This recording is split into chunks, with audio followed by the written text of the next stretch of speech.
আজকে তৈরি করে দেখাবো পেঁপের প্লাস্টিক চাটনি। তার জন্য আমি 2টা পেঁপে নিয়েছি। খুব কচি পেঁপে নিতে হবে, একদমই কাঁচা পেঁপে। এই কাঁচা পেঁপে দিয়ে আমি আজকে প্লাস্টিক চাটনি তৈরি করব। আর পরের যে উপকরণগুলো আছে সেটা হচ্ছে আমি একটা পাতিলেবু নিয়েছি, কয়েকটা কাজু বাদাম নিয়েছি, আর নিয়েছি কিশমিশ। এই উপকরণগুলো দিয়ে আমি চাটনিটা তৈরি করব। আর পরের উপকরণগুলো আমি বলে দিচ্ছি। আমি চিনি নিয়েছি, চাটনিতে অবশ্যই চিনিটা দরকার। চিনিটার পরিমাণটা আমার একটু বেশি লাগবে, তাই আমি এভাবে বাটির মধ্যে নিয়েছি। এরপরে যেটা নিয়েছি সেটা আমি বলে দিচ্ছি। এখানে আমি দুধ নিয়েছি, এই বাটির মধ্যে দুধ আমি নিয়েছি। এবারে আমি চাটনিটা তৈরি করব। তার জন্য পেঁপেটা আমি কেটে নিচ্ছি, এভাবে মাথার দিকে কেটে নিয়ে এটাকে আমি মাঝখানে কেটে নেব।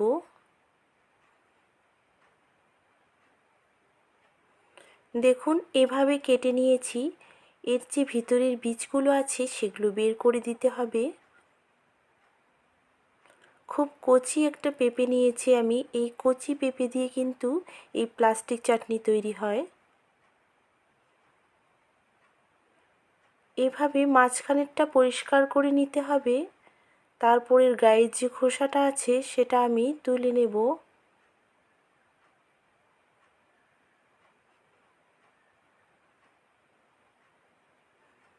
এভাবে গায়ের খোসাটা তুলে নিতে হবে। এভাবে সাইজটা করে নিতে হবে মিডিয়াম সাইজের। এভাবে তারপরে আমি পাতলা পাতলা করে কেটে নেব। দেখুন আমি খুব কাছ থেকে দেখিয়ে দিচ্ছি কিভাবে পাতলা করে কেটে নিতে হবে। একদম চিপসের মতো করে কেটে নিতে হবে। যত পাতলা হবে তত চাটনিটা খেতে টেস্টি লাগবে, সেজন্য প্রত্যেকটাই একই সাইজ করে অবশ্যই কেটে নেবেন। কড়াইয়ে জল বসিয়ে দিয়েছি, জলটাকে গরম করে হতে দেব।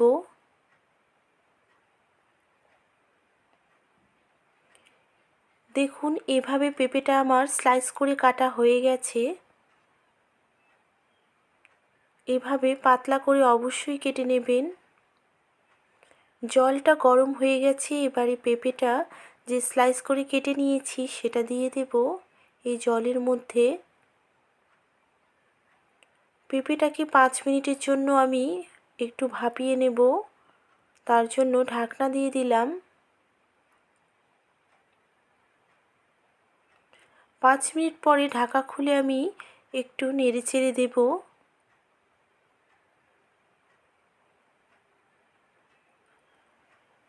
এটাকে একটু নাড়াচাড়া করে নেব। আবারও 5 মিনিটের জন্য ঢাকা দিয়ে দিলাম। ঢাকনা তুলে এটাকে দেখে নেব যে এটা সেদ্ধ হয়েছে কি না। দেখতে গোটা গোটা লাগবে, কিন্তু ভেতরটাও অতটা নরম হবে না। এভাবে সেদ্ধ করে নিতে হবে।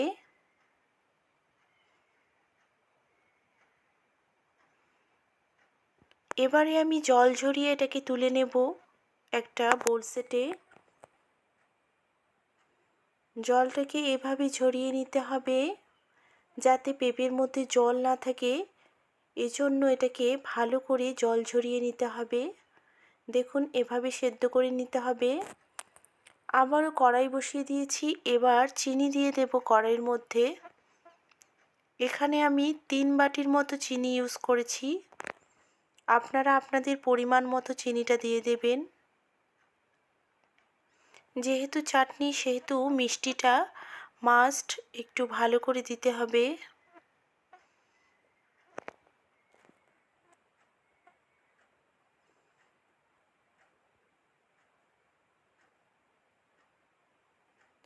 যে বাটি দিয়ে আমি চিনি দিয়েছি সেই বাটি দিয়ে আমি জল দিয়ে দেব। 3 বাটি চিনির মধ্যে আমি 5 বাটির মতো জল দিয়ে দেব।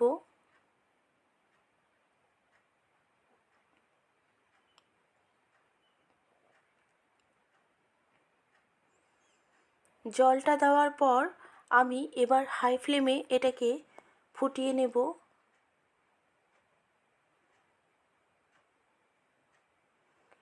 একটু নেড়েচেড়ে দেবো যাতে চিনিটা গলে যায়।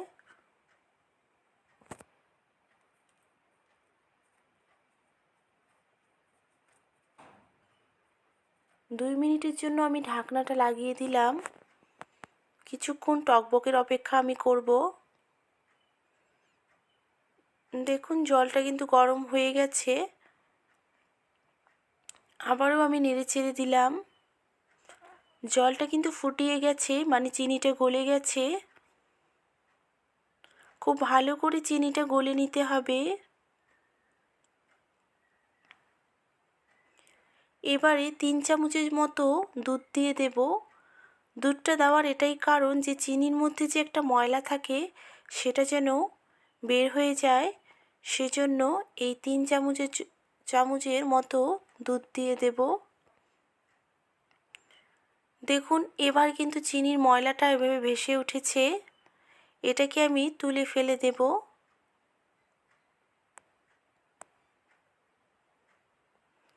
একটা চালনির সাহায্যে এই চিনির ময়লাটাকে আমি তুলে ফেলবো।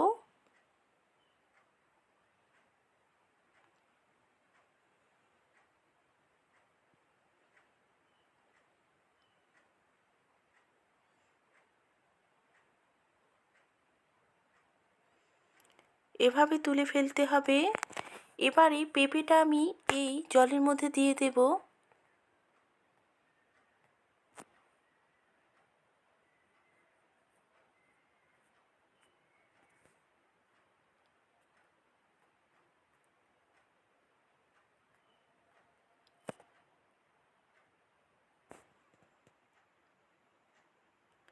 পেঁপে দেওয়ার পর এটাকে ভালোভাবে একটু নেড়েচেড়ে দেব।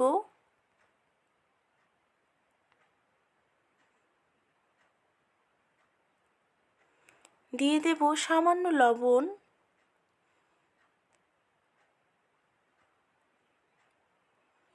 লবণ দেওয়ার পর একটু নেড়েচেড়ে দেব ভালো করে, যাতে লবণটা পেঁপেটার মধ্যে ছড়িয়ে যায়। সেজন্য লবণটা এভাবে লবণটা দেওয়ার পর ভালোভাবে নেড়েচেড়ে দেব। কিছুক্ষণ নাড়াচাড়া করব যাতে চিনিটা পেঁপের মধ্যে ঢুকে যায়, সেজন্য এটা কিছুক্ষণের জন্য নাড়াচাড়া করে নিতে হবে।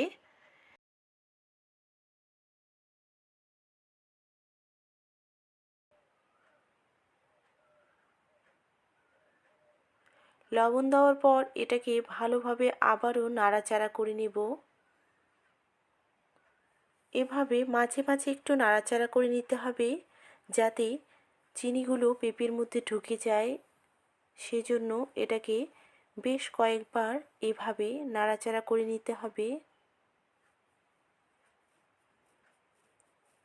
এটাকে আমি কিছুক্ষণ টকবক হতে দেব। এই যে শিরাটা, এটা কিন্তু বেশি পাতলা থাকবে না, এটা একটু গাঢ় গাঢ় ভাব থাকবে, সেই অবস্থায় নামিয়ে নিতে হবে।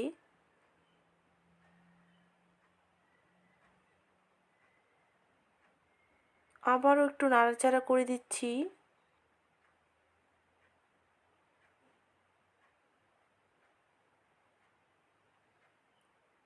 এবারে কিশমিশগুলো দিয়ে দেব আমি। দিয়ে দেব কাজু বাদাম। কিশমিশ আর কাজু বাদামটা অপশনাল, আপনারা চাইলে স্কিপ করতে পারেন, কিন্তু চাটনিতে এরকম কিশমিশ কাজু বাদাম দিলে খেতে খুবই ভালো লাগে, সেজন্য অবশ্যই দেওয়ার চেষ্টা করবেন। এবারে পাতিলেবুটাকে 2 পিস করে নিয়ে আমি একটা কাঁটা চামচের সাহায্যে এই রসটা এইভাবে চিপে দেব। অবশ্যই পাতিলেবু ইউজ করতে হবে।